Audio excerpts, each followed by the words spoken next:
Para po sa ating batayan ng pamamahayag ng salita ng Panginoon sa umagang ito ay hinango sa aklat ng mga awit, ang awit ni David. Ang awit 95, talatang 6 at 7, ang awit 103 at 5. Pinili ko po itong dalawang bahagi ito ng kasulatan at ganito ang ating mababasa. O magsiparito kayo, tayo'y magsisamba, tayo'y magsiyukod, tayo'y magsiluhod sa harap ng Panginoon na may lalang sa atin. Sapagkat siya'y ating Diyos at tayo'y bayan ng kanyang pastulan at mga tupa ng kanyang kawan. Ngayon, kung inyong didinggin ng kanyang tinig. Alamin ninyo ng Panginoon ay isang Diyos, siyang lumalang sa atin at tayo'y kanya. Tayo'y kanyang bayan at mga tupa ng kanyang pastulan.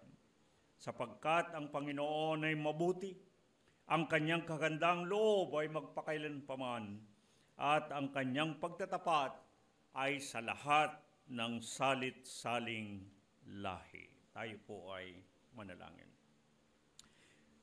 Umaharap kami sa iyo, Panginoon, sa iyong harapan, bagamat kinikilala namin ang aming hindi pagiging dapat.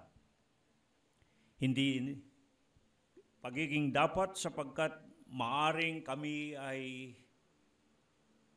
maraming mga pagkukulang, kawalan ng katapatan, at ng hindi kahandaan upang kami ay sumamba sa iyo. Subalit napakabuti mo, aming Diyos. Patuloy na hindi mo inaya na magkaroon ng hadlang sa aming pagparito, ni walang balakid sa aming mga panyapak, upang kami makadako sa banal na lugar na kagaya nito. Sapagkat ikaw ay mabuti. Sapagkat ang iyong kahabagan ay walang hanggan. At maging ang iyong katapatan ay namamalagi sa lahat ng mga panahon. Salamat po, Panginoon, sapagkat kami naririto na muling makipagtagpo sa iyo. Hinahanap ka namin, kagaya ng isang usang uhaw na uhaw sa tubig ng batisan. Gustong-gusto po naming makatagpo ka namin. Maranasan namin ang iyong presensya.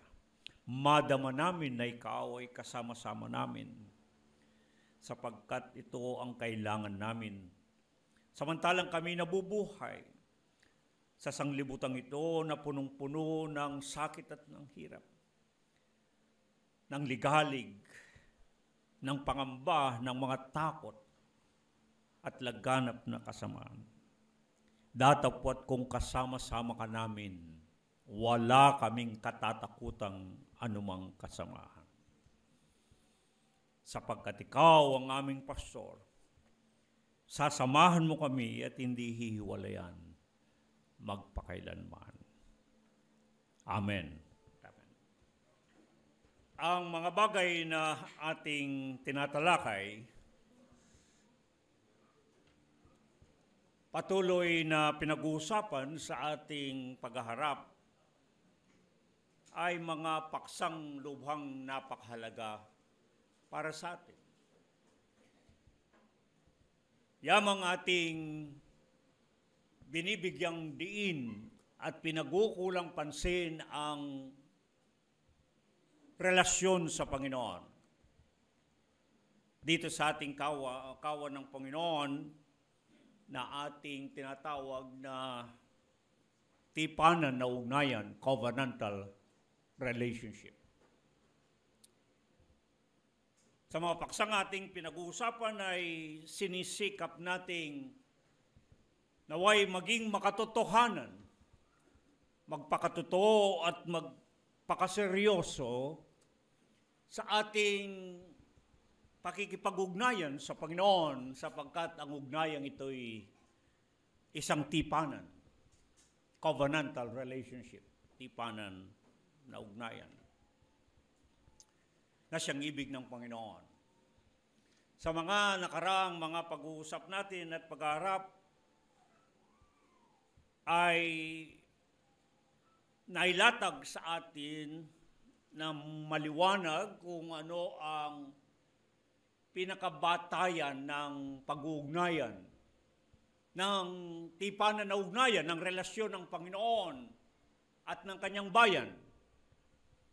At ito'y mulit-muli, paulit-ulit na binabanggit sa maraming bahagi ng kasulatan na ang ugnayan na namamagitan sa Panginoon at ng kanyang bayan ay nababatay sa sinasabing, ako ang inyong magiging Diyos at kayo ang magiging bayan ko.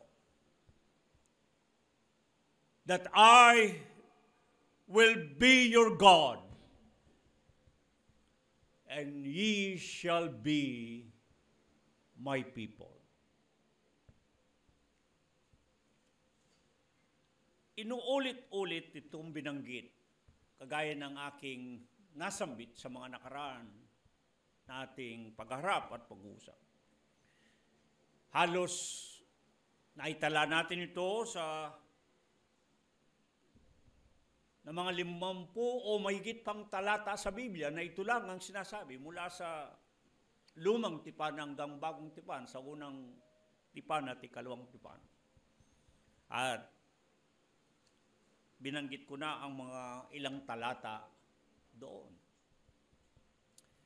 Napakahalaga na kung tayo'y merong relasyon sa Panginoon, kung totoong meron tayong relasyon sa Panginoon, ay kikilalanin natin na ang Panginoon ang siyang nagiging Diyos natin at tayo'y kinikilalang kanyang bayan.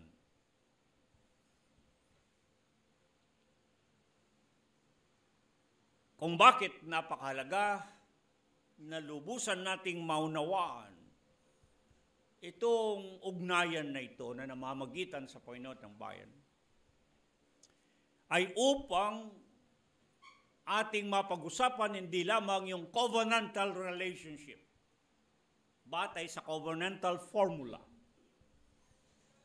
Hindi lamang yung tipanan na ugnayan ang ating pinag-uusapan dito, kundi maging yung bunga na ibinubunga ng pakikipag-ugnayan sa Panginoon o pagkakaroon ng relasyon.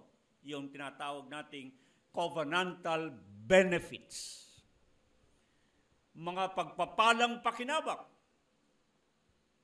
Sapagkat sa makasariling paghahangad ng tao, palagi lang naman ang itinatanong, ano ang aking pakikinabangin?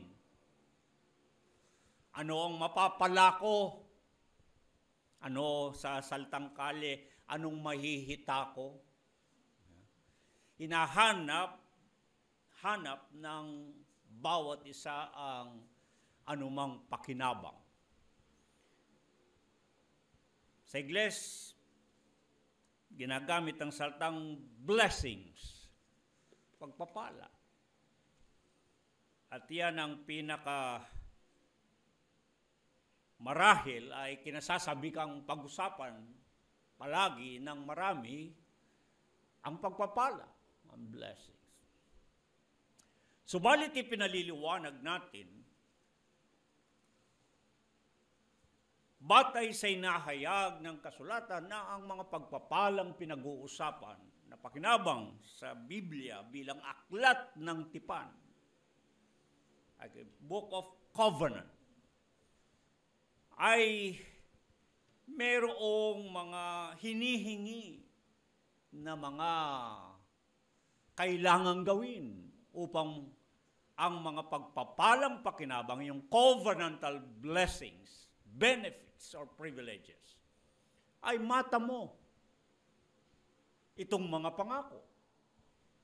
Mga pangako ng Diyos na nababatay sa kanyang tipan.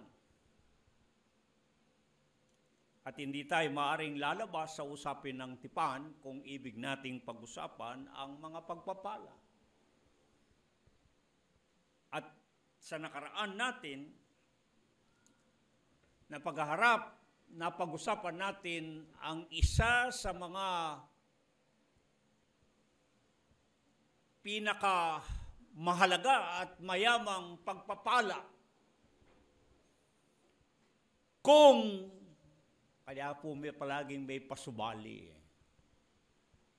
May pasubali, may hinihingi. Kung ang Diyos ay inyong Diyos at kung kayo'y kanyang bayan. Doon sumisibol itong pagpapala na maaring mata mo na pangako. Kaya napakahalaga sa atin na itanong sa ating mga sarili at tiyaking mabuti. Ang Diyos ba ay nagiging Diyos natin? Ginagamit po sa Biblia yung salitang, hindi yung nakaraan Maaring sabihin, ang Diyos ba ay naging Diyos ninyo? Maging sa bayan ng Panginoon, ang ginamit sa salita ay, ako ang magiging Diyos nyo, hindi yung naging Diyos lang. Nangangahulugan ito'y pansalakuyan at patuluyan na ugnayan. A continuing relationship. Patuluyan na pag-uugnayan sa pagitan ng Diyos at ng kanyang bayan. At kayo ang sabi naman ng magiging aking bayan. Doon pa lamang sa salitang yun, mapapansinan nyo na meron ng pasubali na inihingi. Paano kung hindi siya ang Diyos? Paano kung hindi kayo ang kanyang bayan? Kaya napakalaga pong pinag-uusapan natin ito. Paulit-ulit man, alam po ninyo, naalala ko yung sa isang kongregasyon ng Panginoon at yung kanilang pastor sa kanyang palaging pangangaral sa likuran ng pulpito, isang paksa lang ang tinatalakay niya. At dumating ang pagkakataon na nagsawa ang karamihan ng mga nakikinig sa kanya sapagkat paulit-ulit yun at yun na lamang. Wala na bang ibang tatalakayin, papaksayin ng pastor natin? At iisa lang ang kanyang paksa palagi. Parang nakakasawa na paulit-ulit. At noon tanungin ng pastor na yon kung bakit isang paksa lamang kanyang tinatalakay at bakit hindi niya binabago tuwing pagtitipon. Ang sagot lamang ng pastor, hanggat hindi ko nakikita na mayroong pagbabago, walang dahilan para magbago tayo ng paksa. Diba? Hanggat hindi tayo maging totoo at seryoso sa ating pakikipagrelasyon sa Panginoon, at yun naman ang ating batayang katuruan, at yun naman ang ating pinakasentrong turo sa kawan ng Panginoon, relasyon sa Panginoon. Ang dalangin at hangad natin ay mapagyaman natin ang ating pakikipag-ugnayan sa Panginoon. Yung lubusan nating maranasan sa buhay natin. Ng Panginoon nga, ang siyang ating Diyos at tayo nga ay kanyang bayan. Sa nakaraan nating pag-arap, isa sa mga pagpapalang ating natunghayan Kung ang Diyos ang ating nagiging Diyos, at kung tayo'y kanyang nagiging bayan, ang pangako ng Panginoon, kung siya ang Diyos at tayo'y kanyang bayan, ang sabi niya sa maraming talata na binasa na natin, hindi ko na uulitin at mapapahaba tayo at alam ko kung ayaw niyong ako'y maging mahaba. Pero mga kapatid, huwag po tayo magsawa sa salita ng Diyos. Alam niyo yung pagsamba, hindi meron tayong Biblia palagi na nasa mesa. Pinaliwanag na sa inyo kung bakit may mesa, anong inilalarawan ng mesa.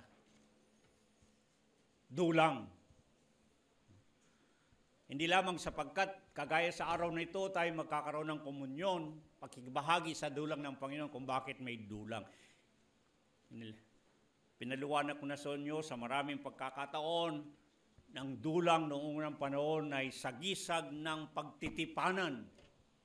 Yung mga nagkakatipanan, nagkakasundo sa kanilang pakikipag-ugnayan ay may dulang na kanilang kinauupunan at sila'y nagkakainan. At maging ang Diyos nang makipagtipan kay Moses at ng Israel, kumain sila. Kumain sila. Maging ang ating Panginoon sa pagbabago ng bagong tipan, ang sabi niya, nagpahanda siya ng silid at anong sabi sa kanyang mga lagad? Gustong-gusto ko na makasalo kayo. Gustong-gusto ko na makasalo kayo, ang sabi ng Panginoon. At dun sa pagsasalong yon, hinati niyang tinapay at inialok niyang saro. Dulang ng pagkain. Tinawag natin dun sa isang aralin pagkain natin na tipanan na dulang o dulang ng tipanan. No? A table of covenant. Dagdag dito, nilalagyan natin ng Biblia. Wala tayong mga imahe, wala tayong anumang bagay na mga nakakabit sa mga dingding, kundi ang Biblia na bukas, na aklat, sapagkat ang ibig sabihin niya ng sentro ng ating pagtitipon ay ang pagsasalita ng Panginoon sa atin. Maraming pananambahan ang ginagawa, puro awitan, tugtugan. Tama naman yun at may dahilan. Ngunit tayo na lang bang nagsasalita? At bakit kapag ang Diyos ang magsasalita sa pamagitan ng kanyang salita, ayaw natin.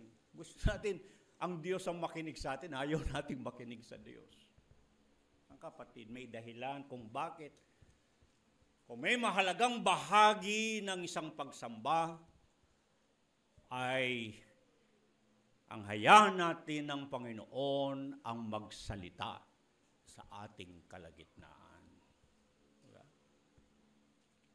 Pag nananalangin tayo, kinakausap natin ng Panginoon. Pag umaawit tayo, nagpapainlang lang tayo ng tinig sa pag-aawitan ng pagpupuri sa Panginoon, ipinadadama natin ang niloloob ng ating mga puso. At ang kagalakan nating makipagharap sa Kanya.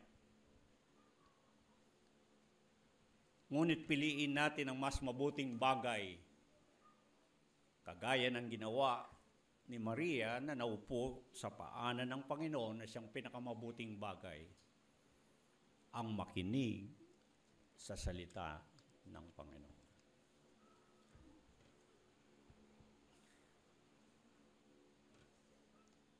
Pag tayo'y nangungusap, nagsasalta sa ating mga awitan at pagpupuri, pinapainlan lang ang ating mga tinig, nag-uusap tayo at nagpapadama ng ating mga kagustuhan sa Diyos.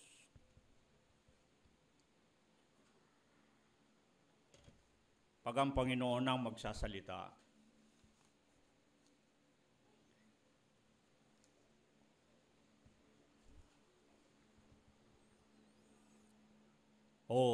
ding ginawa natin ang tinig ng Panginoon.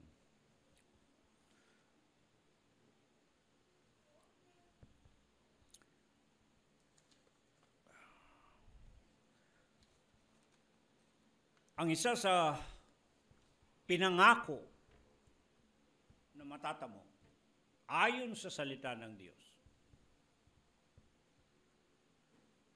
Sa kanyang pakikipag-ugnayan sa kanyang bayan,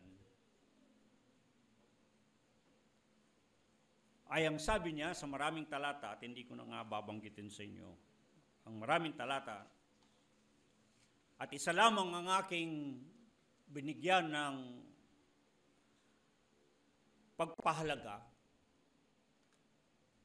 ay kung ang Panginoon ang nagiging Diyos at kayo ang nagiging kanyang bayan. Ang sabi niya sa kanyang bayan,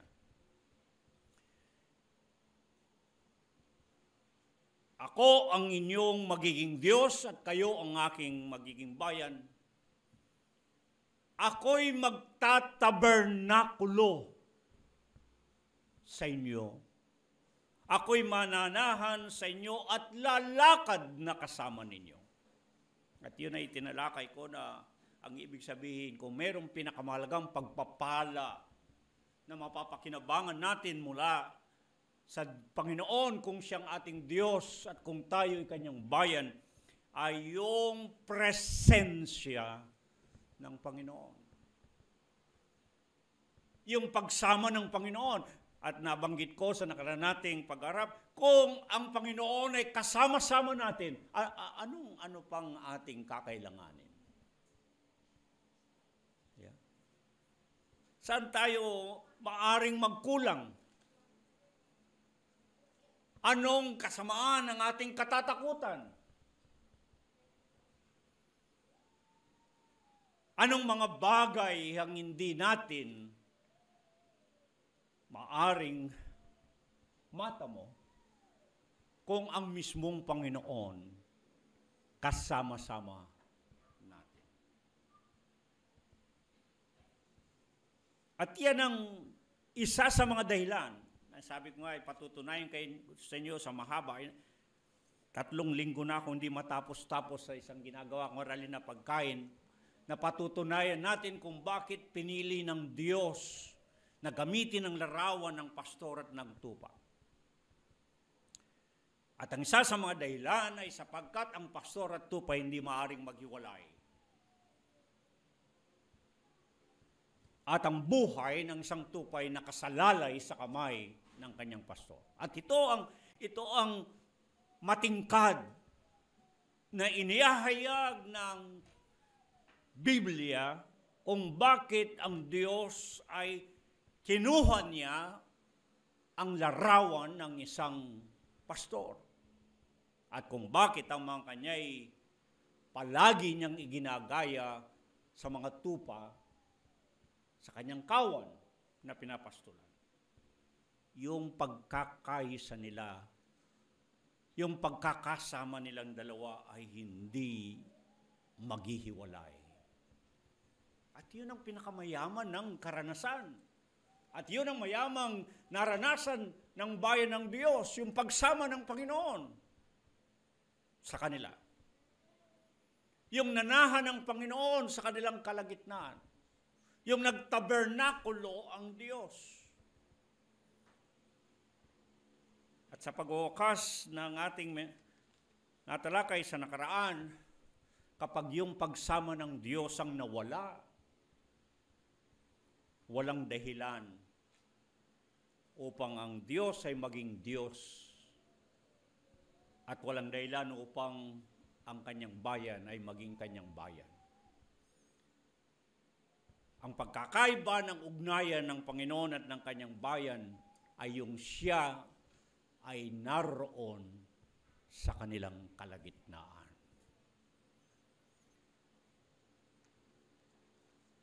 At paano? Paano mararanasan ang pagsama ng Panginoon? Tinalakay ko sa inyo, binanggit kong nangyari sa bayan ng Diyos sa Exodo 33. Nawala ang presensya ng Diyos, ibinaling ang kanyang mukha. Hindi na yung Sinasabing pagpalain kayo ng Panginoon at ingatan kayo, paliwanagin ng Panginoon ang kanyang mukha sa inyo at mahabag sa inyo. Nawala yun. Inisnab ng Diyos ang Israel.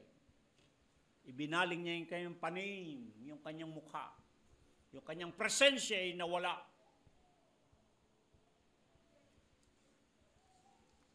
Kaya ang sabi ni Moses sa Panginoon, kung hindi mo rin lang kami sasamahan sa kanilang pagtungo sa lupang Kanaan ay pinangako ng Diyos. Dahil pinangako ng Diyos at tapat siyang nangako, gagawin niya ang kanyang sinabi dahil pinangako niya sa kanilang mga magulang kay Abraham, Isaac, Jacob at sa mga ninuno nila. Ang mga ama ng bawat tribo ng Israel. Pinayawon sila ng Diyos upang tumungo sa lupang ipinangako sa kanila. Ngunit nahalata ni Moses na hindi na sila sasamahan ng Diyos. Kaya sabi ni Moses, kung hindi mo rin lang kami sasamahan, huwag na kaming tumuloy.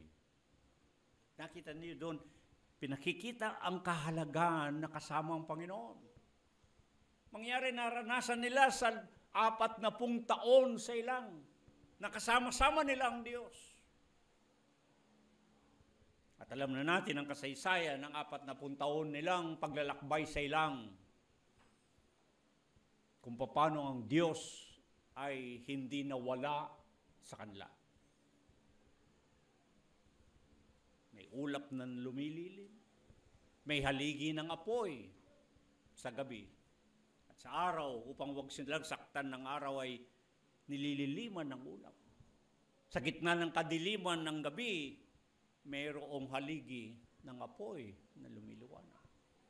At pagbasahin ninyo ang maraming talata, ang totoo, ang buong kasaysayan ng Israel bilang bayan ng Panginoon ay umiikot lamang sa isang paksa. Yung paglabas at pagliligtas ng Diyos sa kanila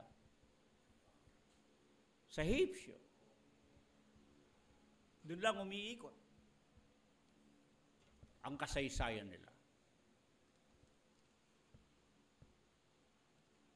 Kung paanong ang sabi ng mga awit 77, 78, pinatnubayan sila sa ilang kagaya ng pagpapatnubay ng isang pastor sa kanyang kawan sa pamagitan ni Moses at ni Aaron. Mayaman ang kanilang karanasan ng pagsama ng Diyos. Ngunit sa pagkakataong ito, para bagang hihiwalay ang Panginoon sa kanila at hindi nila sila sasamahan. Ngunit, natawag ang pansin ng Diyos. Pagkatapos na ibaling ng Diyos ang kanyang paningin at hindi na nakatuon sa kanila, natawag ang pansin ng Diyos. Ito yung napakaganda. At muling bumaba ang presensya ng Diyos sa kanila.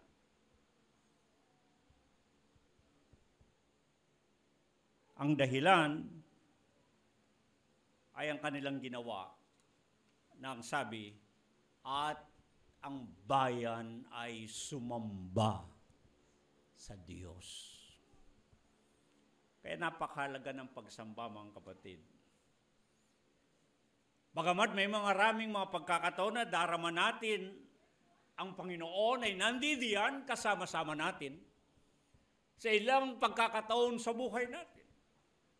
Sa ating paglalakbay ay inililigtas tayo at hindi nadudulas ang ating mga paa sa kapahamakan, maging sa hukay ng kamatayan.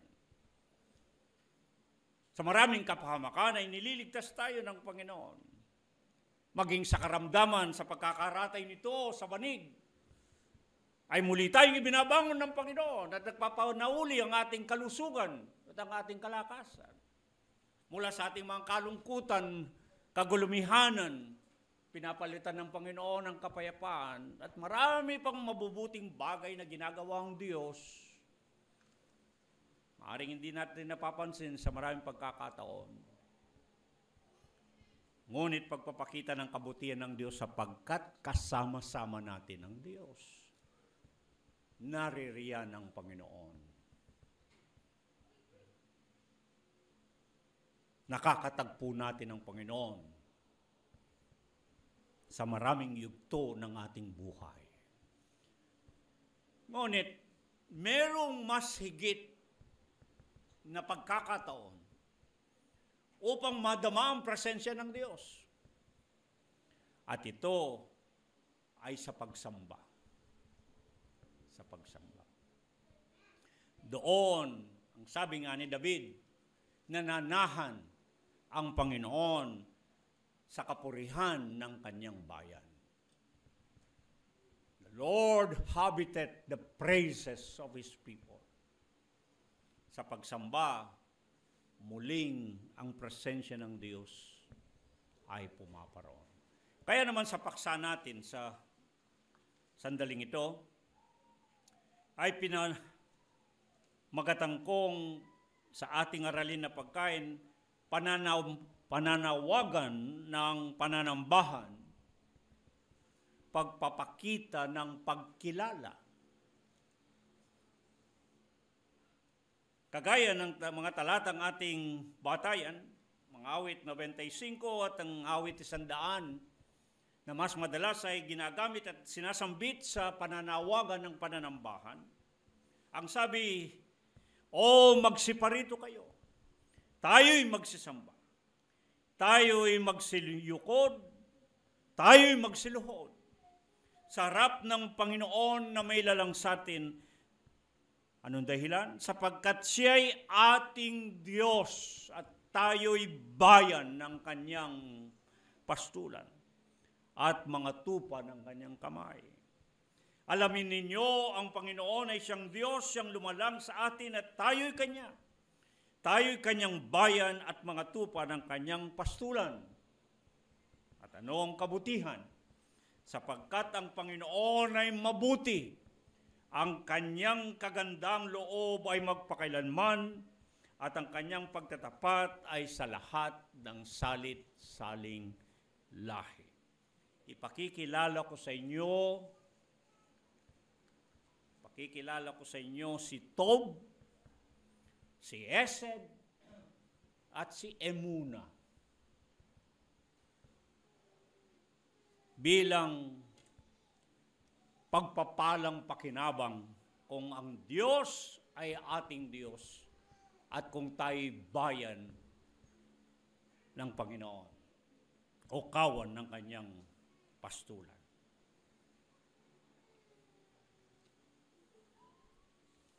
Sapagkat pinag-uusapan natin ang mga pagpapalang pakinabang. Kung ang Diyos ay ating Diyos at kung tayo'y kanyang bayan. Pananawagan sa pananambahan, pagpapakita ng pagkilala. Paano ba may papakita na tayo'y kumikilala sa Diyos? Sa paanong paraan na may papakita natin na may kinikilala tayong Diyos sa buhay natin, na may dinidiyos tayo. Nabanggit ko na sa mga nakaraan, nung kami mga bata ay minulat kami ng mga magulang sa isang bagay. Sa tuwing araw ng pagsamba, isa lamang ang paalala palagi ng mga ninuno namin. Kapag ka nakaligtaan mo ang pagsamba, ang sasabihin lang sa iyo ng mga magulang, para kayong walang Diyos. Para kayong walang Diyos. Kaya nasasabing para kayong walang Diyos, sapagkat kung may Diyos ka, hindi maaring hindi ka sasamba. Kung may Diyos kang kinikilala sa buhay, hindi maari na hindi ka sasamba. Bakit? Pinaliwanag na sa inyo ang pangalan ng Diyos. Bakit siya Diyos? Elohim. Genesis 1:1, bubungad ang salitang pangalang Diyos sa unang pagkakataon. Nang pasimula ang Diyos. Ang Diyos na iyon ay Elohim sa wikang Hebreo. Na nagugat sa salitang El. Kaya marami tayong mababasang salita at pangalan sa Biblia na mayroong El. Israel. Emmanuel. Gamaliel. Nathaniel. Ang dami po niya puro may El. Sa pangalan naman ng Diyos, El Roy, El Shaddai, El Emuna. Ang dami niyan. Lalo sa pangalan ng Diyos na napakaraming ninyong mababasa sa Biblia, puro may El. Kahit na siguro 10, 20, 30 pangalan ng Diyos. Mababasa niyo palaging may El. Yun ang ugat salita, yung El. Na ipinaliwanag ko sa inyo yung salitang El, Aleph at Lamed sa wikang Hebreo. Ang Aleph, ibig sabihin ng unang titik ng abakadang Hebreo na ibig sabihin ay nangunguna. At yung Lamed, yung tungkod, ang ibig sabihin ay minamahalaga sapagkat yun ang pinakagitna at pinakamalaking titik sa wikang Hebreo. Yun ang pangalan ng Diyos na sumasagisag, kumakatawan sa isang pastor. Kaya ang mga Hebreo, naging Israel at naging mga Hudyo bandang huli, ay maalam sila ng Diyos nila ay makapangyarihan at siyang pumapatnubay sa kanilang buhay na kagaya ng pastor. Ngunit, naunawaan nila, ang Diyos na yan ay inuuna. Kaya siya, ang pangalan niya ay Aleph, una. Doon pa lang sinasabi ko, kung may Diyos ka, totoong mayroon kang kinikilalang Diyos, ay dapat nangunguna siya sa iyo. Hindi siya pangalawa, hindi siya pangatlo, sapagkat wala nang iba paliban sa kanya. Siya ang una. Aleph. At ikalawa, siya ang Lamed. Pinakamataas sa titik ng abakadang Hebreo at pinakagitna, ibig sabihin, siyang sentro, siyang pinakamahalaga. Kaya ang mga pinakaibig na kapatid, doon pa lamang ay masusuri na ng bawat isa, mapagkikilala sa kanyang sarili kung may Diyos siya sa buhay.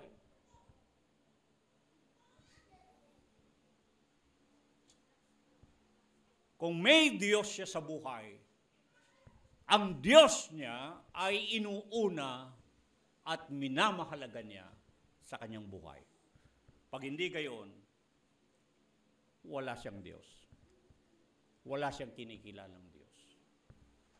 As simple as that.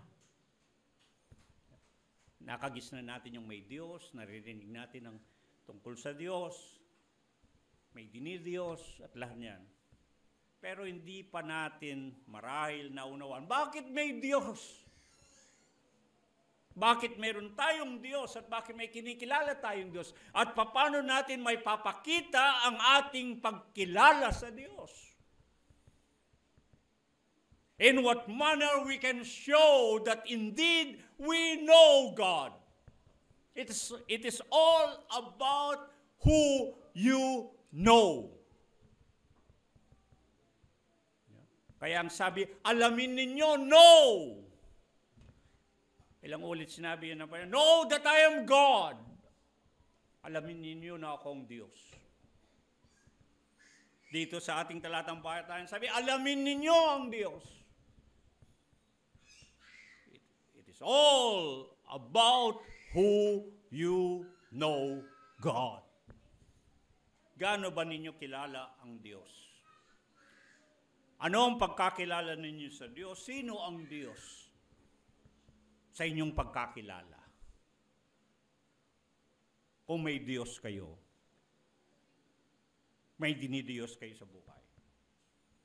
May papakita yan kung inyong inuuna at minamahalaga ang Diyos na yan. At sa paanong paraan, ito may papakita ang inyong pagpapauna at pagpapahalaga sa Diyos. Pagsamba. Yan lang paraan. May iba pa bang parang kayo nalalaman? Para malaman na kayo nga ay mayroong Diyos. Lahat ng mga tao, anumang relihiyon, meron siya sa mundo. Dahil may kinikilala siya ng Diyos, ang pagkilala niya sa kanyang Diyos ay naipapakita sa pamagitan ng pagsamba. Iba't ibang paraan. May nag-aalay, may nagsisindi ng kung anong sinisindihan. Mayroong inihahandog, anuman ang kanilang kaparaanan, iisa ang dahilan. Sa pamagitan ng ginagawang pagsamba, na ipapakita ang pagkilala niya na mayroon siyang Diyos.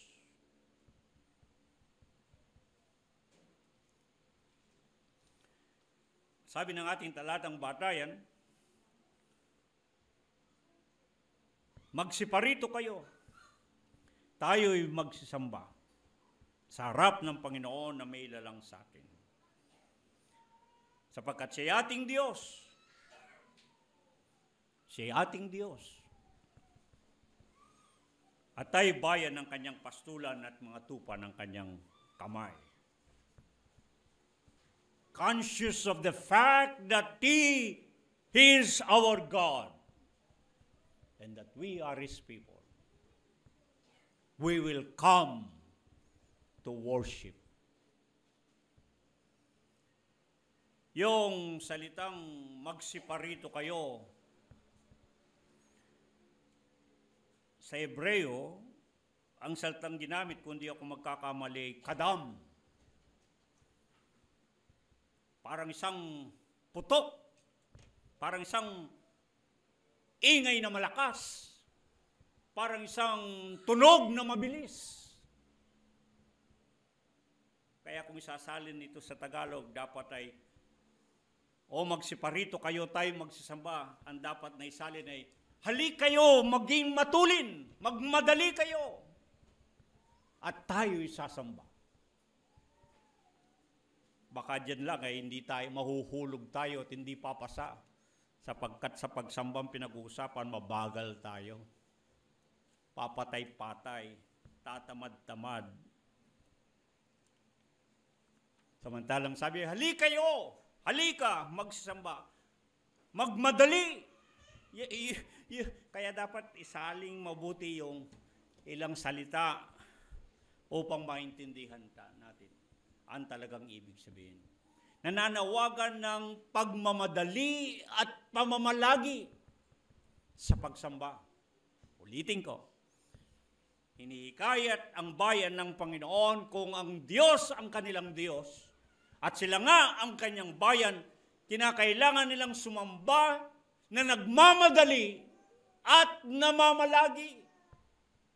Nagmamadali, nang ibig sabihin, nagmamatulin, hindi ba pag kanino ba haharap? Sa harapan ng Panginoon. Ang sabi. Magsilud, magsiyukod sa harapan ng Panginoon.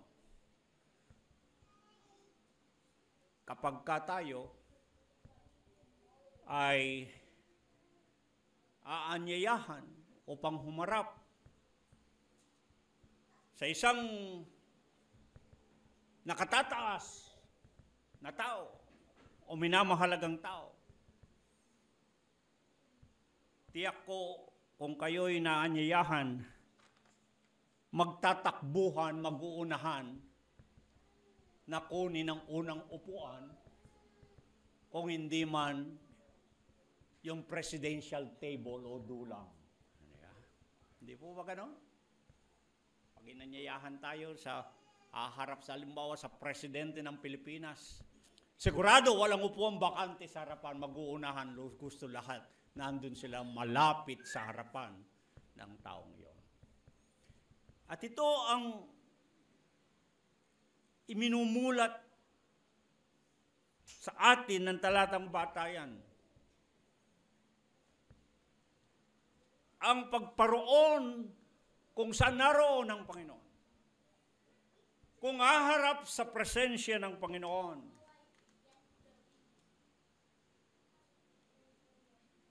Di ba dapat magunahan tayo?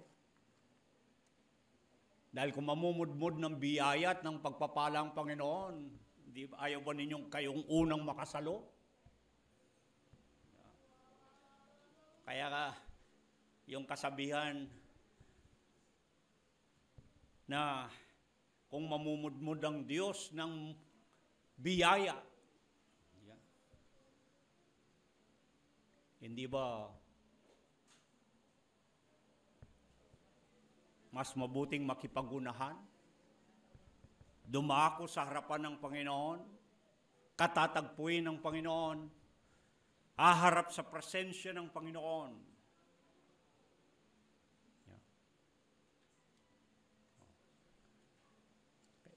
Nung pong ako'y nasa Amerika at nagpapastor sa mga Kastila, sabi nga,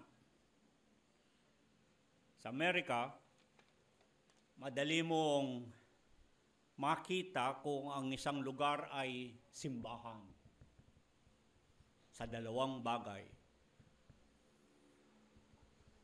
Kapag ang upuan sa harapan ay walang tao, simbahan yun. Walang gusto mo po sa harap eh. Lahat nasa dulo. Yeah. Hindi ko maintindihan yun. Samantalang ang kakarapin ng Panginoon, ang katatagpuin ng Panginoon, ang maparoon kung saan naroon ang Panginoon, ang nasa presensya ng Panginoon. Hindi ko alam kung bakit ang maupuan ng simbahan walang laman sa unahan. Hindi ko alam kung ang dahilan ay natatakot umarap sa Panginoon. Ayaw madama ang presensya ng Panginoon. Walang nag-uunahan, bakante. At ikalawa, sa Amerika, kapag ka ang simbahan ay simbahan, hindi lamang ang maupuan sa unahan ay walang laman, kundi yung mga naroon natutulog. Kasi sa Amerika, talagang pagod na pagod ang tao. Makita ninyo kung paano yung time pressure, yung para silang iniipit ng oras, nagmamadali lahat. Walang tigil sa paggawa, sa pagtatrabaho. Wala nang pagtulog. Kaya kung iinom ng 20 pildoras o tabletas, makatulog lamang. Kaya ang isang sakit sa Amerika ay mahirap makatulog. Kaya ang reseta ng doktor pag magkonsulta kung paano matulog, iisa lang reseta ng doktor. Go to church. Pumunta ka sa simbahan, siguradong makakatulog ka. Yan ang ginagawa. Magmadali kayo, ang sabi. Magmatuling kayo. Magmadali kayo ang pumaroon sa harapan ng Panginoon. At mamalagi, ibig sabihin, parating gawin ang maparoon kung saan naroon ang Panginoon. Yun ang dahilan ng pagsamba. Upang makatagpo ang Panginoon at makaharap ang Panginoon.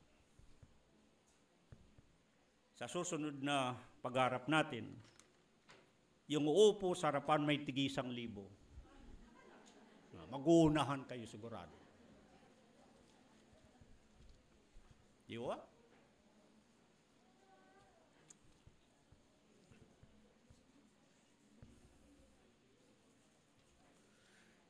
Ano ang mga pakinabang? Doon na ako tutungo. Ano ang mga pakinabang ng pagkakaroon ng relasyon sa Panginoon?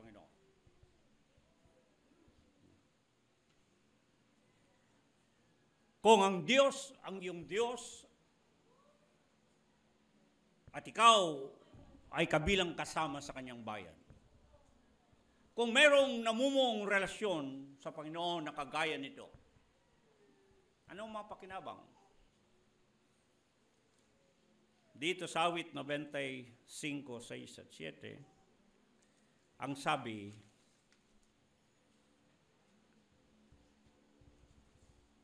sapagkat ang Panginoon ay mabuti,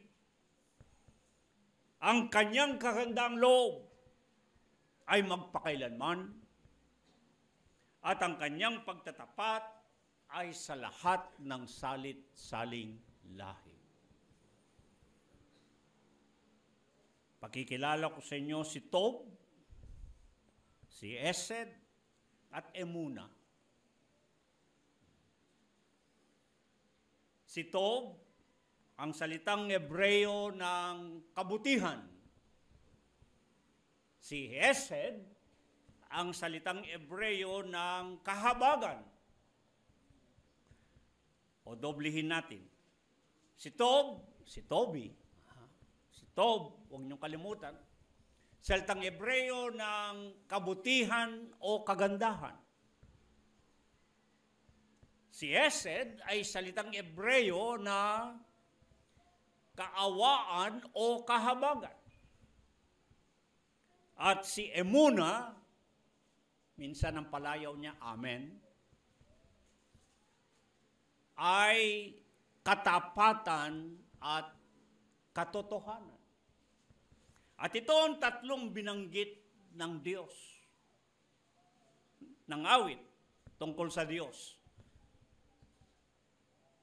Sa pagiging Diyos niya at pagiging bayan ng kanyang bayan at mga tupa ng kanyang pastulan, ang tatlong ito ang nararanasan nila sa kanilang karanasan.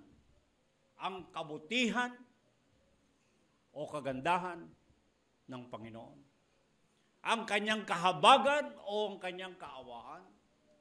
At pati na ang kanyang katapatan o katotohanan. Ang tatlong ito ay ilan lamang sa mababasa ninyong katangian o kaurian ng Diyos bilang Diyos at sa kanyang pagiging Diyos sa kanyang bayan. At napakagandang pag-usapan natin ito upang inyong maunawaan kung bakit napakahalaga ng relasyon sa Panginoon.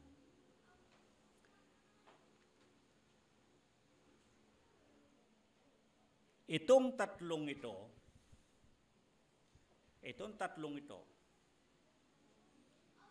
ay alos mababasa din ninyo sa mga awit 23.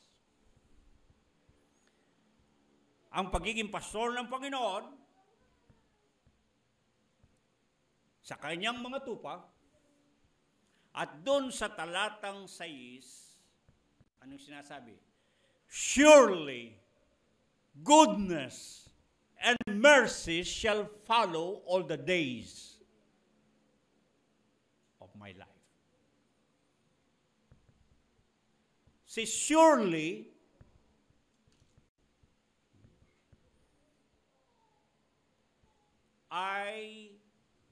si Emuna, katotohanan, kasiguruhan, katiyakan, na ang kabutihan, si Tob, at ang kahabagan, si Hesed. Ang sabi, shall follow. Yung salitang follow doon sa wikang Hebreo ay radap. At ginagamit lamang natin ito palagi sa salitang pagpupursigi. Kaya dapat ang salin ay ang katiyakan ng kabutihan at ng kahabagan ng Panginoon bilang pastor ay susunod sa mga karawan ng aking buhay, dapat palitan ng pupursigiin, shall pursue. Na ibig sabihin, yung katiyakan na ang kabutihan at katotohanan ng kabutihan at kahabagan ng Diyos, ang siyang walang tigil na hindi tayo tinatantanan. Pinupursigin niya tayo.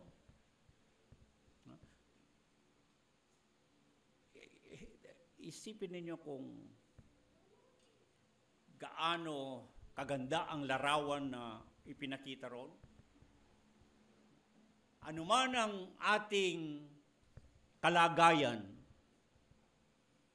meron tayong katiyakan ng kabutihan, ng kahabagan, at ng katapatan ng Panginoon na susunod-sunod sa atin. Susunod-sunod sa atin. Pinupursigi tayo. Alam niyo ang ibig sabihin noon kung nilalarawan sa pangahayupan, sa pangalaga ng mga tupa? Yung tupa, hindi lamang pinapatnubayan ng pastor, kundi sinusundan-sundan niya. Tinitiyak niya na hindi mapapahamak yan. Tinitignan niya kung saan dapat siya tumungo ang kanyang mga tupa. Saan ang kabutihan? Saan ang sariwang pastulan? Saan ang tubig na pahingaan? Susunod-sunod.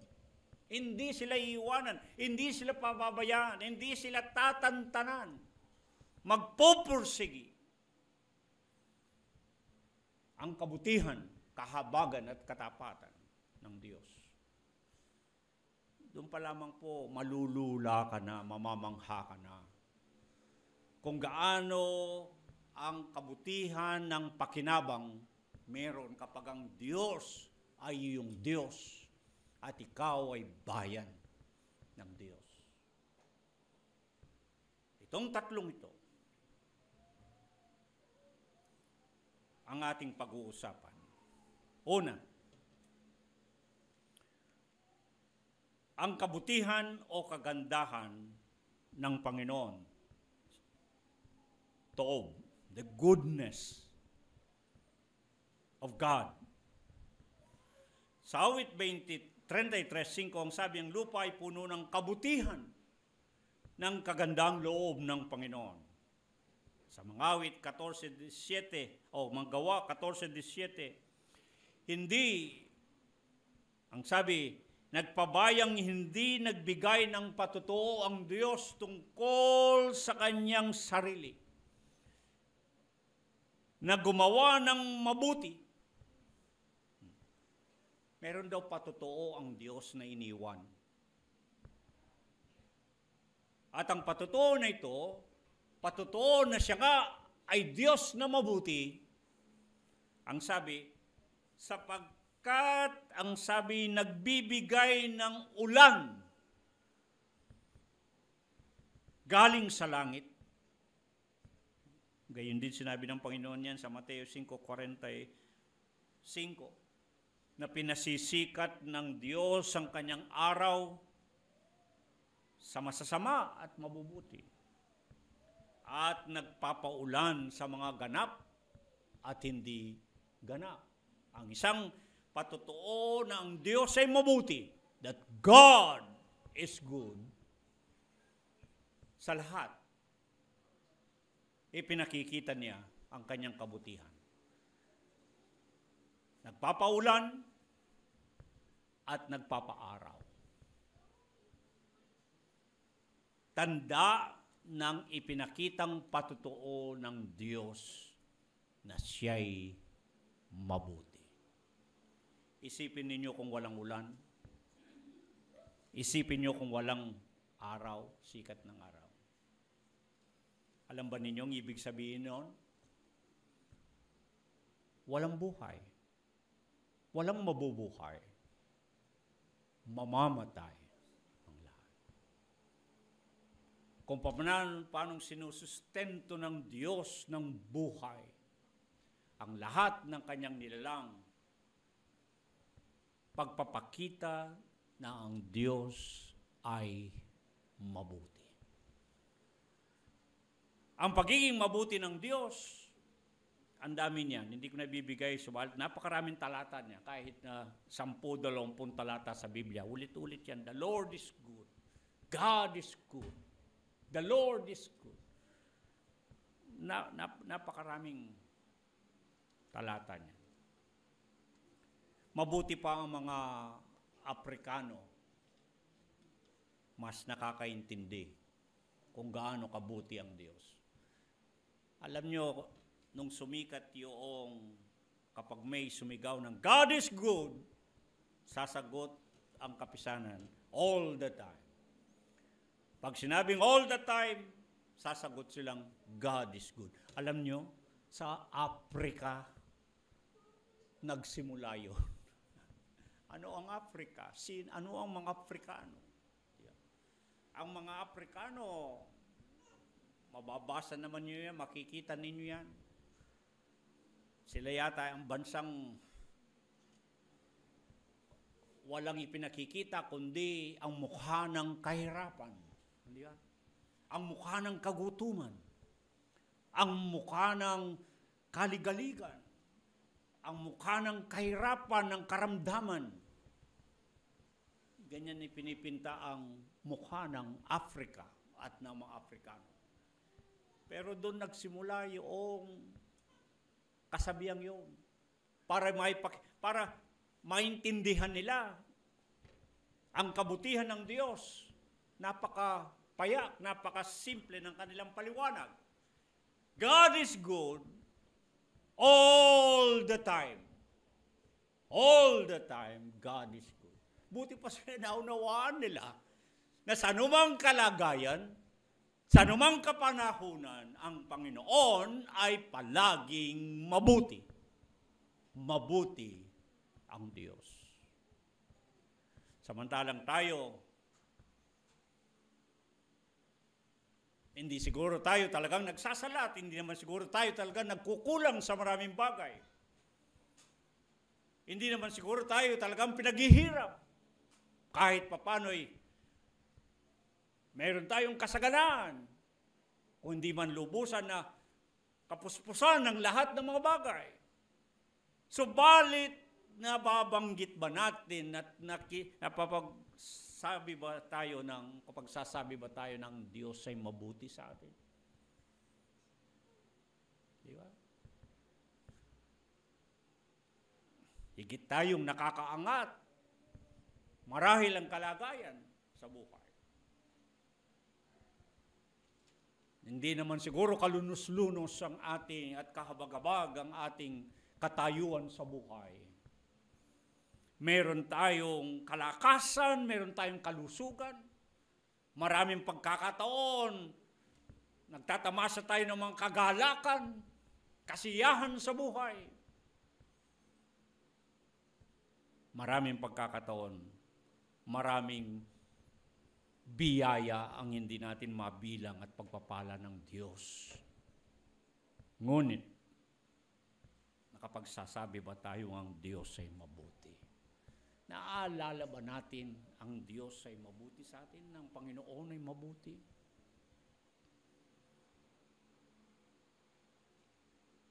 Ang sabi nga ng paalala ng Roma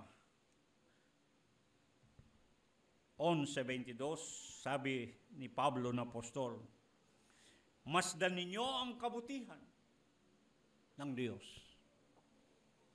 Ngunit may karagdagan po. Masdan ninyo ang kabutihan at ang kabagsikan ng Panginoon. Ang kabagsikan ay sa mga nangahuhulog at ang kanyang kabutihan ay sa iyo kung mamamalagi ka sa kanyang kabutihan.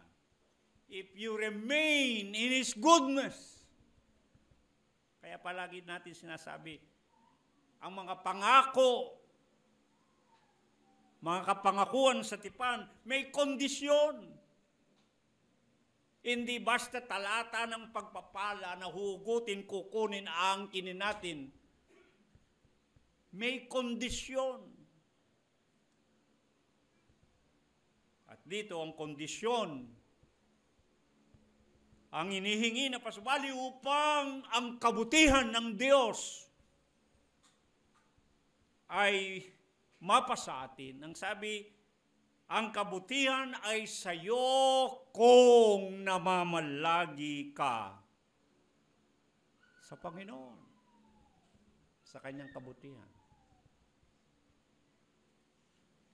Kung ang kabutihan ng Panginoon, si Tob, ay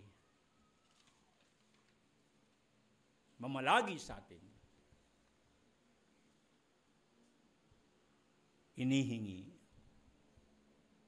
na dapat din tayong mamalagi sa Panginoon.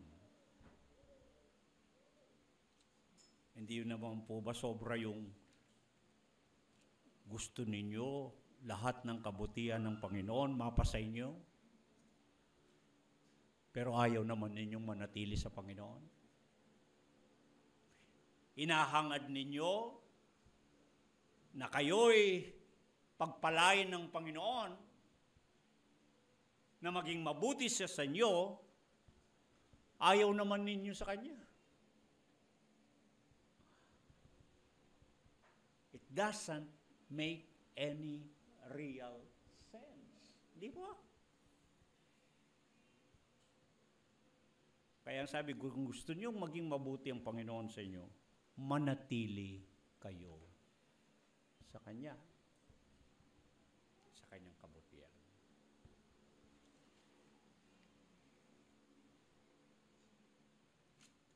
Si Esen, kahabagan, kaawan. Yung salitang Ebreyong Esen, malawak siya kung tutusin. Ang dami niyang iba't ibang kahulugan. Pero sa Ingles, ang talagang ibig sabihin ng Hesed ay covenant love. Covenant love. Yung pinagtipanan na pagmamahalan o pinagtipanan na pag-iibigan. Kaya napakalaga sa atin ang pinag-uusapan natin ng tipan. Sapagkat ang pag-ibig ng Diyos na inyong mababasa sa Hebreo, ahaba. Palagi nga sinasabi, napagandang salita kasi tayo namihasa lamang sa salitang pag-ibig sa bagong tipan, yung agape. Pero sa Hebreo, yung salitang pag-ibig ay ahaba. At napakagandang paalala ng pag-ibig ng Diyos, yung ahaba, ay kasing tunog ng paghinga. Haba. Inhale and exhale. Inhale and exhale. Haba. Haba. Haba. Ibig sabihin, mga kapatid, yung pag-ibig ng Diyos, walang pinagkaiba sa hininga na mayroon tayo. Nang hiningang yan, ayon kay Apostol Pablo sa mga Gawa 17, ang Diyos na lumalang ng langit at ng lupa, ay siya rin ang Diyos na nagbibigay ng buhay at ng hininga. Kung wala ang Hesed, ang pag-ibig ng Diyos, sinasalin dito na kahabagan o kaawaan, wala kang hininga na hihingahin. Dahil lang sa pag-ibig ng Diyos. Dahil dun sa kanyang kahabagan, sa kanyang kaawaan. Kaya ang sabi ng Panagoy 3, for thy mercies thou consumest us not.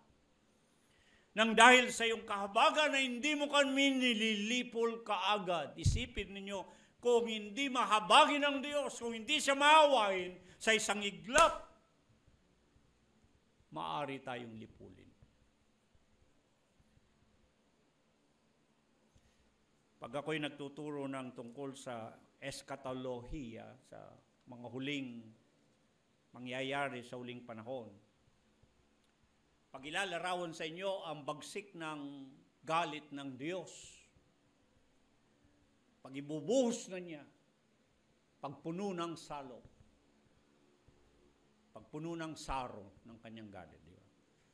Pag titignan ninyo ang mga gawa ng Diyos ng pagpapakita ng kanyang kapangyarihan ng kanyang kamay, sa panahon ni Moses, nang magpakita ang Diyos ng mga salot sa Egyptios, ang sabi, ang daliri ng Diyos. Yung daliri lang niya ang kumanti, ang daliri lang niya ang gumalaw. Ngunit sa katapusan, ang ginagamit na nasalta, hindi daliri ng Diyos, kundi ang bisig ng Diyos, ang kanyang kanan. Hindi kapag meron tayong binabantaan tao at galit na tayo, anong ginagawa natin? Hindi tayo nagsasalita, sabi lang natin, sige. Hindi ko ba ganon? Tignan natin, umanda ka. Sana. Nagkakaintindihan na tayo ng ibig sabihin, galit na talaga. Pag itinaas natin ang kamao. Pero sa ibang banda, sa aking pagsusuri, kung tutuusin, hindi man magkaabala ang Diyos na magangat ng kanyang daliri o magtaas ng kanyang bisig. Kung ang ibig niya ay lipulin ang mga nilalang. Dahil sa unang banda, paano ba lumitaw ang lahat ng bagay? Mula sa wala. Out of nothing, from nothing, mula sa wala. Nagsabi lang ang Diyos. And God spoke. At sinabi ng Diyos, magkaroon. Nagkaroon. Magkaroon. Ang liwanag nagkaroon. Magkaroon, hindi magkaroon. Sinabi lang ng Diyos, magkaroon. Lumitaw ang lahat ng bagay mula sa wala. Out of nothing.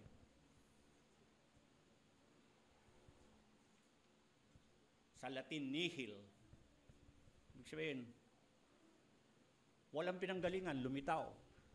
Sinabi lang ng Diyos, magkaroon. Lumitaw. Kung ang gagawin ng Diyos, hindi siya mahabagin at maawain, sabihin lang ng Diyos, mawala kayo. Hindi man niya iangat ang daliri niya, hindi niya pamumukha ang kanyang bisig. Sabihin lang ng Diyos, mawala ang lahat. And everything shall cease to exist. Hindi po ba?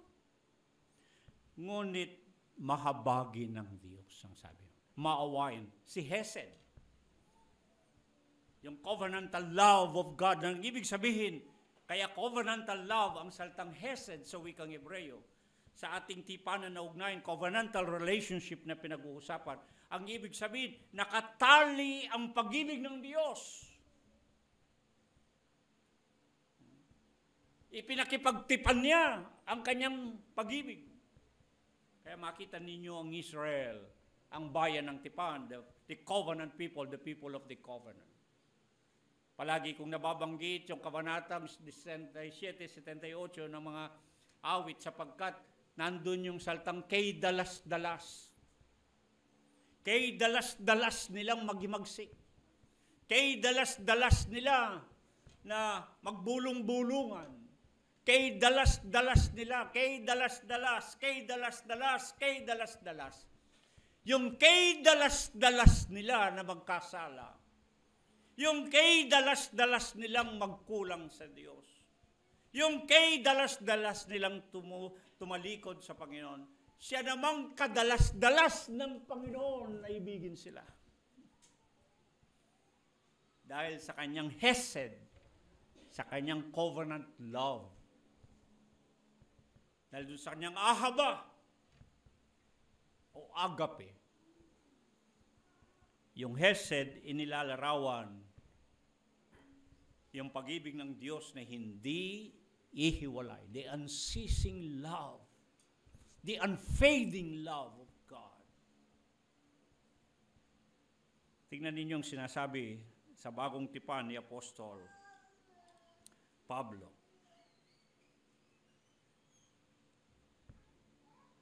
Efeso 2:4 hanggang 8. Ang Diyos na mayaman sa pag-ibig. Dahil sa kanyang malaking pag-ibig, kayo'y kanyang inibig. Sa pamagitan ng kanyang biyaya, kayo'y nangaligkas. Dito nahayag ang kanyang dakilang kayamanan ng kanyang biyaya sa kanyang kagandang loob. Sa pamagitan ni Kristo Jesus nating Panginoon.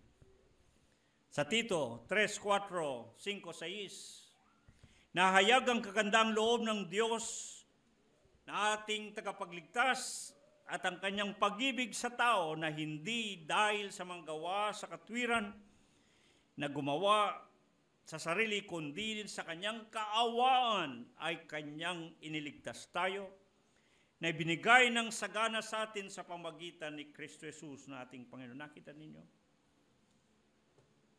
Itong kahabagan, kaawaan ng Diyos. Sa mga Hebreyo, mayroon silang tinatawag na midot. 13 paraan na kanilang inilalarawan ang habag ng Diyos, yung kanyang ang awa ng Diyos. 13 salita. Paliwanag lamang nila gaano ang kahabagan, gaano ang kaawaan ng Diyos. 13 sa midot, sa Hebreo. Nandiyan yung ang Diyos ay mahabagin, maawain, mabagal sa kagalitan. Lahat ng yan. 13 paglalarawan. Isipin ninyo,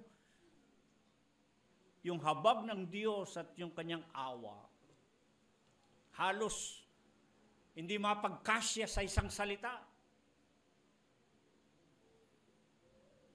At yan ay kapakinabangan ng bawat isa bilang siya'y bayan ng Diyos at mga tupa ng kanyang pastulan. Kung babasahin pa ninyo sa Hebreo 2:4, 5, tinukoy nga yung kayamanan ng pag-ibig ng Diyos, yung yaman ng kanyang biyaya.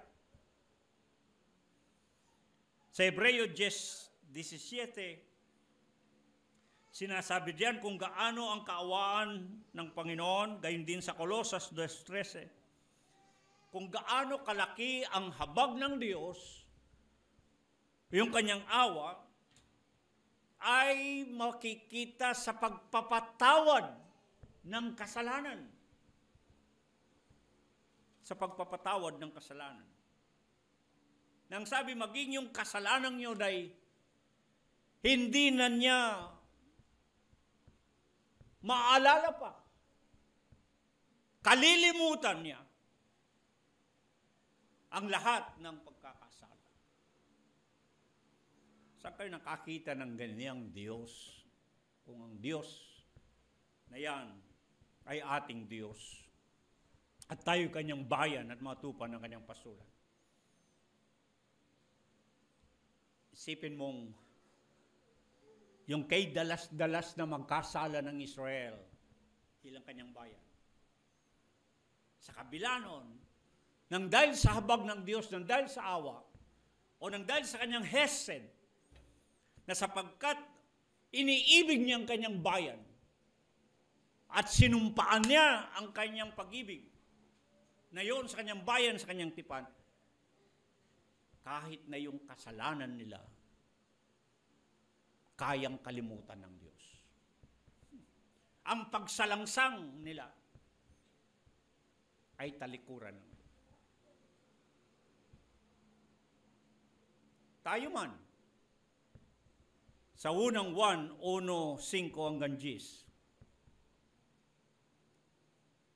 sa kabila ng tayo ay nakatanggap ng kapatawaran ng ating mga kasalanan sa pamagitan ng paghahandog ng sarili ng Panginoon, at maya-maya kaya tayo mayroong komunyon upang alalahanin ng kanyang katawan at dugo na pinantubos sa atin, pati ng pagpapatawad ng ating mga kasalanan. At maaaring sabihin ninyo, paano? Sa ngayon ba hindi na tayo nagkakasala? Ang unang 1, 1:5, 10, ang sabi pa nga dyan ay, kung sino man ay magsasabing hindi siya nagkakasala, ay wala sa kanyang katotohanan. Parang ipinapahiwatig na maaari pa rin tayong nagkakasala hanggang sa kasalukuyan. Ngunit, ito ang maganda, na kung may pakikisama, kaya may kondisyon na naman. Kung may pakikisama tayo sa Panginoon, anong sabi niya? Nililinis tayo ng dugo ni Jesus sa lahat ng kasalanan. If we remain in fellowship with the Lord, maaaring nakakagawa tayo ng pagkakasala sa kabila ng iniandog na ni Kristo Jesus sa kanyang buhay minsan at magpakailanman. Sa pagbububo ng kanyang dugo ay may kapatawaran ng kasalanan. Pero kung sakaling may pagkakataon na hanggang ngayon nagkakasala, tignan niyo yung salita, nililinis. Ang salitang ginamit dyan sa Grego ay nangangulugan ng continual cleansing, ng isang patuluyang paghuhugas, ng patuluyang paglilinis ng dugo ni Kristo Jesus na ating Panginoon sa ating mga kasalanan. Lahat, ang sabi, ng ating mga kasalanan. Kaya nga, mamaya sa ating komunyon, naalala natin yan. Na hindi lamang minsan tayo'y pinatawad ng Panginoon, kundi andan niya tayong linisin sa lahat ng ating mga kasalanan. Dahil mahabagin ng Diyos. Dahil maawain ng Diyos. Dahil sa kanyang hesed, yung kanyang covenantal love, yung pag-ibig niya sa kanyang tipan, sa kanyang tinipan na bayan. Kaya ang sabi ng mga awit, 105, ang kanyang kagandang loob ay magpakailanman. Ang huli, si Emuna, nakatumbas din ng salitang Amen, ang katapatan at katotohanan ng Diyos. Ang sabi sa Deuteronomio 7:9, nang pinili ng Diyos ang kanyang bayan na maging kanyang sariling pag-ari, ang sabi, siya ang Diyos, ang tapat na Diyos, na nag-iingat ng tipan at naggagawad ng kagandaang loob sa mga umiibig sa Kanya. Roma 3:4, pinagtibay ang Diyos ay tapat. Unang Korinto 9, sinabi ang Diyos ay tapat. Hebreo 6:17 hanggang 18, 19 hanggang 20. Sa pagkaibig ng Diyos, itong inibig ng Diyos, itong ginusto ng Diyos, na maipakitang lalong sagana sa mga tagapagmana ng pangako,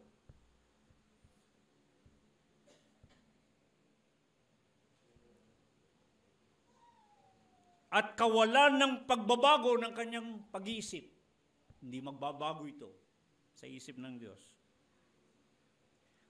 Na pinamagitan pa sa sumpa, tinipan niya ito, sinumpaan ng Diyos ito. 2 bagay ang sabi. Na hindi maaring magbago ang 2 bagay. Hindi magbabago ang pasya ng Diyos. Hindi magbabago ang isip ng Diyos. Itong kanyang gusto. Ito ang kanyang kalooban. 2 bagay ang di magbabago. Una, di maaring ang Diyos ay magbulaan.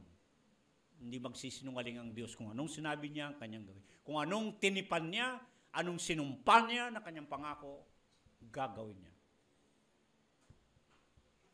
Kaya makita ninyo ang bayan ng Panginoon. Kaya napakagandang mapabilang, may isamang kabilang sa pagiging bayan ng Panginoon at tupan ng kanyang pastulan.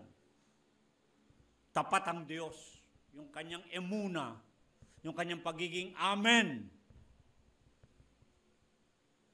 ay nananatili. Kaya minsan, di ba nabanggit ko, sinabi ni Apostol Pablo, kahit na kayo'y hindi maging tapat, ang Diyos ay magiging tapat.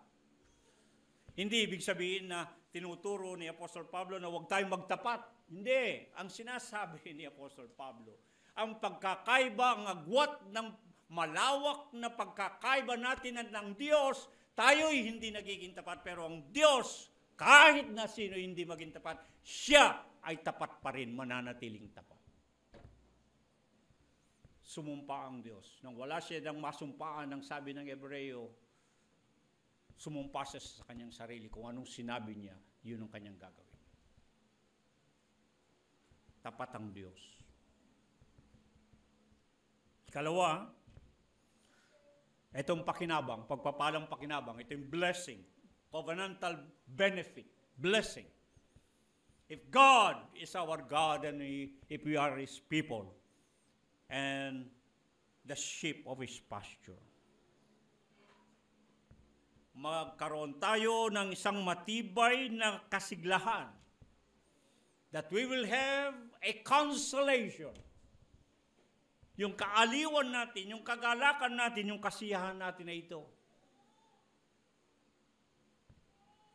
Na mangapit sa pag-asang nalalagay sa ating unahan, na siyang sinepe ng katotohanan. Ibig sabihin, ang isang pagpapalang pakinabang na sinasabi, kung ang Diyos ay iyong Diyos at kayo ay bayan, meron kayong pag-asa na sinepe ng katotohanan. Ibig sabihin, isang angkla, kagaya ng angkla ng barko, hindi mahugot, walang makakahugot. Matibay at matatag na pagpasok sa loob ng tabing. Ano yung pagpasok sa loob ng tabing? Muli binabalik tayo sa larawan ng tabernakulo. Yung tabing, yun yung tumatakip sa presensya ng Diyos. Kung nasaan ang kinaroroonan ng Diyos, dun sa most holy of holies, na bahagi ng tabernakulo o maging ng templo. Isipin ninyo, ito ang ating pakinabang. Kung tayo'y bahagi ng bayan ng Diyos, meron tayong pagpasok sa kaloob-looban ng presensya ng Diyos. Makakaparoon tayo sa kinaroroonan ng Diyos. Sapagkat siya ang ating Diyos at tayo'y bayan at mga tupa ng kanyang pastulan. Yan ang talata. Makita nyo, ilan lamang ang mga ito sa pagpapalang pakinabang na bahagi ng covenantal relationship and covenantal benefits. Yung pinag-uusapan natin dito sa kawan ng Panginoon na tipanan na ugnayan, covenantal relationship. Yung relasyon sa Panginoon na namamagitan sa Panginoon at kanyang bayan na pinagsumpaan, pinagtipanan. At kalakip nito'y mga pagpapalang pakinabang, covenantal benefits or blessings. Hindi lahat ng mababasang talata ng pagpapala ay maaring angkinin, kundi nakasalalay kung ano ang sinasabi ng tipan, the covenant. Kaya paulit-ulit nating binabanggit ang tungkol sa covenant. Marami pang mga pagpapalang pakinabang. Sisikapin kung magkaroon tayo ng pagkakataon pang talakay ng maraming pagpapalang pakinabang, covenantal benefits, covenantal blessings, kung nasusunod sa atin yung covenant formula na sinasabi ng Biblia. Yung patakaran, yung batayan ng ugnayan na pinagtipanan nang sinasabi, ako ang magiging Diyos ninyo at kayo ay magiging bayan ko, at dinudugtong sa 95 at 100 ng awit, at mga tupa ng kanyang pastulan. Kailangan po natin na lubusang maunawaan ang bagay nito kung ang ibig natin ay ang mga pagpapalang pakinabang. Matatamo ang mga pangako ng Diyos. Sapagkat mayroong tov, may hesed, at may emuna. Nais kong magwakas sa isang istorya. Madalang lang naman ako mag-istorya. Alam ninyo yon. Dahil kung minsan ayaw kong nag-i-istorya. Dahil mas natatandaan yung istorya kaysa dun sa talata. Pagka tinanong ang galing sa pananambana, ano bang mensahe ng pastor? Yung istorya ni pastor, si ganito. Lalo na ngayon maraming Marites, Marisol at kung ano, di ba? Nakalimutan yun nga ang talata, nakalimutan yung istorya ang natandaan. Pero maganda naman itong istorya ang ibabahagi ko sa inyo. Merong isang pangyayari, nangyari ito sa Amerika. Alam niyo yung may mga tao may ilusyon o alusinasyon. Wala naman, pero naisip nila. Meron daw isang problema yung isang tao, pumunta sa isang pastor. Kasi ang palagay niya, pakiramdam niya, palagi may 2 taong sumusunod sa kanya. Kung saan man siya magpunta, maglakad, dumakong lugar, sabi niya may sumusunod sa akin. Di ba sa psychology, sa psikolohiya, may sakit ng ganyan, di ba? Na wala naman, pero nararamdaman mo parang meron. Di ba? Yung parang may multo, wala namang multo, parang gano'n. Ito sumusunod daw palagi kung saan man siya magpunta. Kaya nagpunta siya sa pastor at ng problema siya. Sabi niya, pastor, hindi ko alam bakit palaging mayroon 2 taong sumusunod sa akin. Saan man ako magpunta? Sagot ng pastor, alam mo ba yung pangalan ng 2 taong sumusunod sa iyo?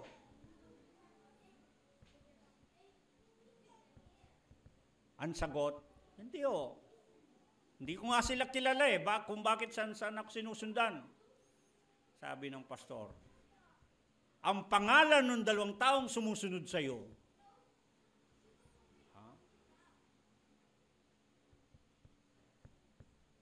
ay walang iba, kundi si Hesed at si Emuna.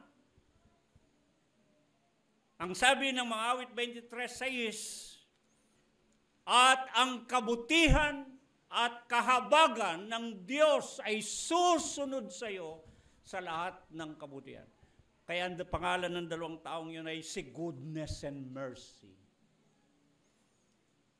Napayapa daw ang isip ng taong yon sapagkat sabi niya, ang ganda pala ng mga pangalan nila nang sumusunod sa akin. Si Goodness at si Mercy. Si Tob at si Hesed. Yan. Mga kapatid, napakasarap ang mabuhay na mayroon tayong Diyos na mabuti, mayroon tayong Diyos na tapat, at mayroon tayong Diyos na mapagmahal, maibigin, maawain, at sa lahat ng pagkakataon, sumusunod ang lahat ng ito sa lahat ng kahabagan ng ating buhay. Nawa maramdaman ninyo may sumusunod sa inyo. San man kayo pumaroon, ano man ang ginagawa nyo, sinusundan kayo. Sa wikang Hebreo ulit, ang sabi ko, radap, may tumutugis, may nagpupursigi, merong ayaw kayong tantanan ang kabutihan at kahabagan ng Panginoon ng buong katiyakan. Si Tob, Hesed at Emuna, naririyan, namamalaging sumusunod sa inyo, sa inyong buhay. Kung ang Panginoon ang ating Diyos, at kung tayo'y kanyang bayan, at mga tupa ng kanyang pastulan. Tulungan nawa tayo ng Panginoon na maranasan natin at madama ang kabutihan o kagandahan, ang kahabagan o kaawaan, at ang katotohanan o katapatan ng Panginoon sa buhay ng bawat isa natin. Tayong lahat ay tumayo at tayo'y magpasalamat sa Panginoon.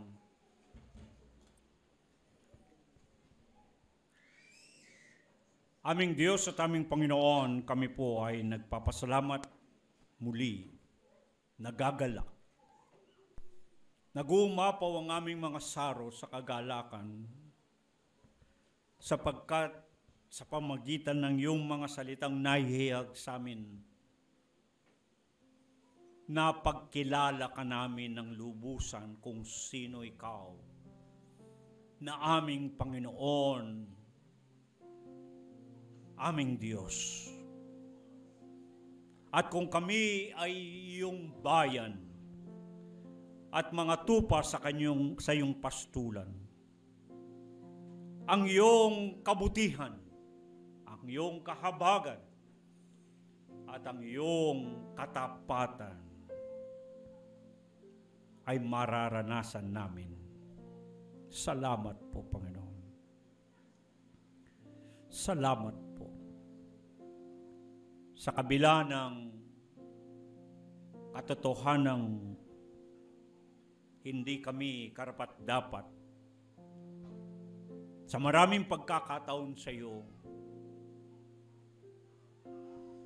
subalit ikaw ay hindi nagbabago. Nananatili ka. Walang anino ng pagbabago sa iyo. Napaka buti mo. Napaka mapagbiyaya mo.